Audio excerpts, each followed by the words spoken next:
Yo tenía esta pequeña caja negra, la cual tiene forma de chimenea, así que me dije: Santiago, ¿por qué no haces una chimenea con Santa Claus? Bueno, vamos a comenzar haciendo una plantilla, la cual ustedes deberán trazar según como sea su mueble donde van a poner la chimenea o donde van a poner sus botas de Santa Claus. Vamos a copiar esta plantilla unas 3 o 4 veces y las vamos a pegar con pegamento, quedándonos más o menos de esta forma.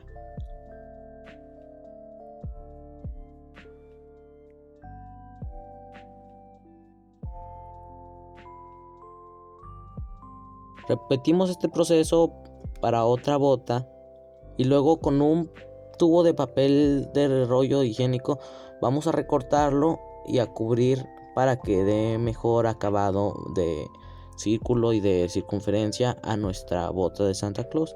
Vamos a forrarla con todo este cartón con pegamento o barras de silicón. Cabe destacar que deberemos forrar todo para que nos quede un mejor acabado. Nos queda así ya forrado y solamente faltaría forrarlo con pintura o con tela roja de una parte para posteriormente pintar la bota de color negro, así. Si notan que está muy brilloso esto y que hay como pintura seca, es porque le eché pegamento blanco para que diera un mejor acabado, para que se endureciera y para que brillara. Ahora pondremos aquí un detalle blanco. Yo hice esto que es muy fácil.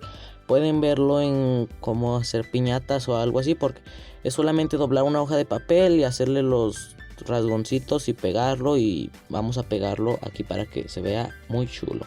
Así nos queda una vez terminado. La verdad, un resultado bastante agradable a mi parecer. Vamos a hacerlo 2 veces para que queden las botas y vamos a poner una base a nuestra caja que va a simular la chimenea. Luego pegamos las botas a la base y nos queda más o menos así.